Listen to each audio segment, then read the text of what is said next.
বন্ধুরা, এক সময় দেবর্ষি নারদ নারায়ণ নারায়ণ জপ করতে করতে দ্বারকা নগরে আসেন। তখন ভগবান শ্রীকৃষ্ণ তাঁর সিংহাসনে বসেছিলেন। দেবর্ষি নারদ ভগবান শ্রীকৃষ্ণের কাছে গিয়ে বলেন, হে মাধব, আমার প্রণাম নেবেন। তখন ভগবান শ্রীকৃষ্ণ হাসি মুখে বলেন, আসুন দেবর্ষি, আপনাকে দ্বারকায় স্বাগতম। বলুন, আজ হঠাৎ দ্বারকায় আসার কারণ কি?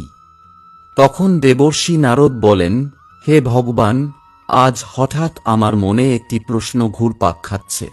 আমি সেই প্রশ্নের উত্তর জানার ইচ্ছা নিয়ে আপনার কাছে এসেছি। দয়া করে আমার সন্দেহের সমাধান করুন। তখন ভগবান শ্রীকৃষ্ণ বলেন, হে দেবর্ষি, বিনা দ্বিধায় আপনার প্রশ্ন জিজ্ঞেস করুন। আমি অবশ্যই আপনার প্রশ্নের উত্তর দেব।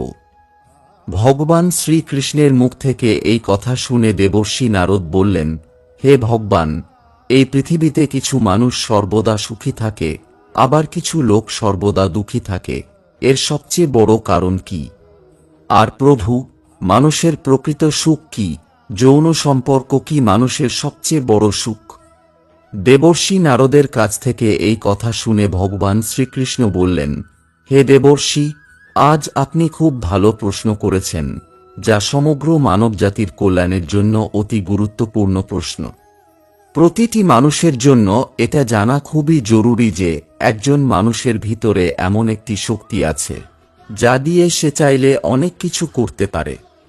সে চাইলে তার জীবনকে স্বর্গ বানাতে পারে, সে চাইলে তার জীবনকে নরক বানাতে পারে। সে চাইলে কোটি কোটি মানুষের কল্যাণ করতে পারে, আবার সে চাইলে নিজেকে ধ্বংস করতে পারে। হে দেবর্ষি, এখন আমি আপনাকে একটি পবিত্র গল্প বলতে যাচ্ছি। এই গল্পের মাধ্যমে আপনার সব প্রশ্নের উত্তর লুকিয়ে আছে। যে এই গল্প পূর্ণ মনোযোগ সহকারে শ্রবণ করবে, সে কাঙ্ক্ষিত ফল পাবে। জীবনে কখনো তাকে দুঃখের সম্মুখীন হতে হবে না। তখন দেবর্ষি নারদ ভগবান শ্রীকৃষ্ণকে বলেন, হে ভগবান, আপনি গল্প শুরু করুন। আমি আপনাকে আশ্বাস দিচ্ছি যে আমি অবশ্যই গল্পটি খুব মনোযোগ সহকারে শুনব। আমি ভালো করেই জানি যে অর্ধেক অসম্পূর্ণ জ্ঞান কোনো কাজে আসে না। বন্ধুরা, ভগবান শ্রীকৃষ্ণ গল্প শুরু করতে গিয়ে বলেন, হে দেবর্ষি, এটা অনেক দিন আগের কথা। এক গ্রামে এক কৃষক বাস করত। তার ধন সম্পদের কোনো অভাব ছিল না, কিন্তু সে খুব দুঃখী ছিল এই কারণে যে তার কোনো সন্তান ছিল না। সেই গ্রামে একজন মহান তপস্বী ও ব্রহ্মচারী সাধু মহারাজ ধর্মোপদেশ দিতে আসতেন। একদিন কৃষকের স্ত্রী তপস্বী মহারাজের কাছে গিয়ে বললেন, হে মহাত্মাজি, আপনি ধর্মোপদেশ দেন এবং ভগবানের ধ্যান করেন, কিন্তু ঈশ্বর কি আপনাকে কখনো কিছু দিয়েছেন? আমিও অনেক দিন ধরে ঈশ্বরের কাছে একটি সন্তান চাইছি, কিন্তু ঈশ্বর আমার কথা শোনেননি। তাই বলছি, ঈশ্বর কখনো কাউকে কিছু দেন না, তার পূজা করা বন্ধ করুন। তিনি নিষ্ঠুর, তিনি কারো কথা শোনেন না, তার পূজা করে লাভ কি? কৃষকের স্ত্রীর কথা শুনে তপস্বী মহারাজ অবাক হন এবং ভাবেন যে এই মহিলার সন্তান না হওয়ার জন্য এর মনে খুব দুঃখ, তাই তার বুদ্ধি কাজ করা বন্ধ করে দিয়েছে। তখন তপস্বী মহারাজ তার দুঃখের কারণ বুঝতে পেরে কৃষকের স্ত্রীকে এক বাটি ক্ষীর দিয়ে বলেন, যাও তোমার স্বামীর সাথে ক্ষীর খেয়ে নাও, তাহলে তোমরা অবশ্যই সন্তান লাভের সুখ পাবে। তখন কৃষকের স্ত্রী বলে, এই ক্ষীর খেলে যে আমি সন্তান সুখ পাব কি করে বিশ্বাস করব? আমি তো অনেক মন্দিরে গিয়েছি, কিন্তু কিছুই হয়নি। তখন তপস্বী মহারাজ বলেন, তুমি যদি সন্তান লাভের সুখ না পাও, তবে তোমার কথা মতো আমি পূজা পাঠ ছেড়ে দেব। সাধুর কাছ থেকে এই কথা শুনে কৃষকের স্ত্রী বিশ্বাস করলেন এবং বাড়িতে এসে ক্ষীর খেয়ে নিলেন। এর কিছুদিন পর কৃষকের স্ত্রী গর্ভবতী হলেন এবং একটি পুত্র সন্তানের জন্ম দেন। পুত্র সন্তানের জন্ম হওয়ার পর কৃষক ও কৃষকের স্ত্রী খুব খুশি হলেন এবং শত শত লোককে খাওয়ালেন।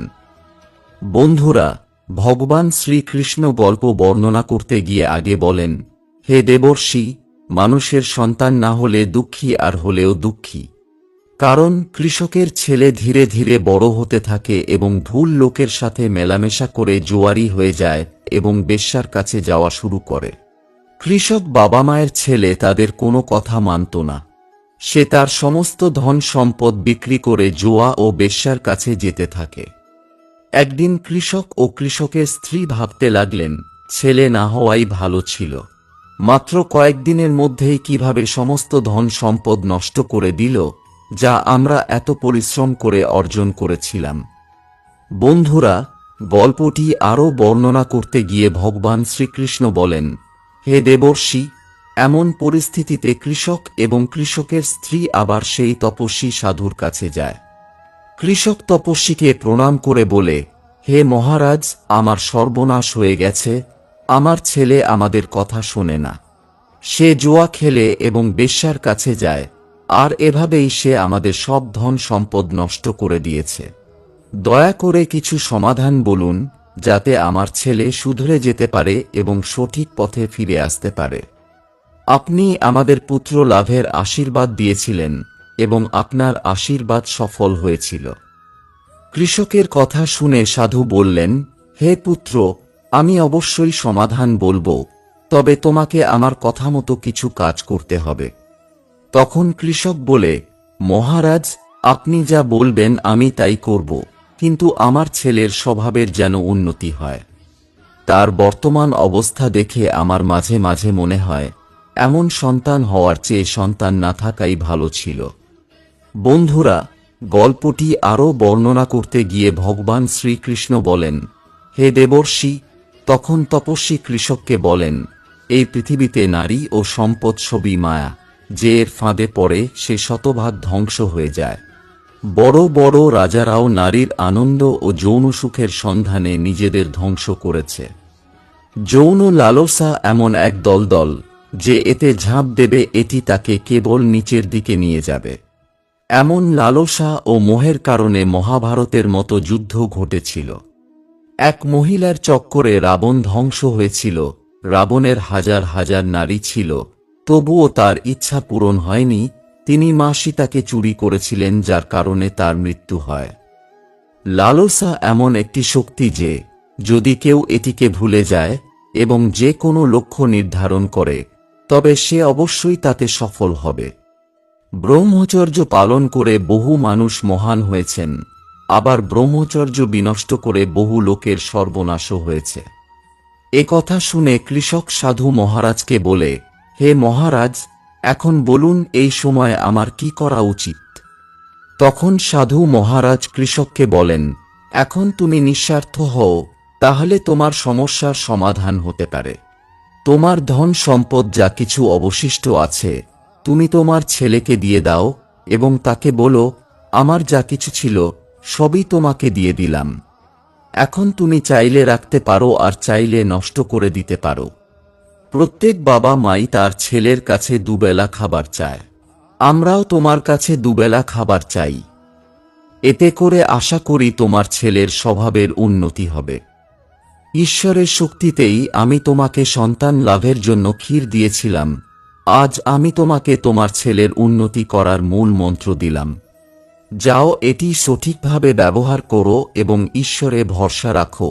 ঈশ্বরের নাম নিলে তুমি সকল কাজে সফল হবে।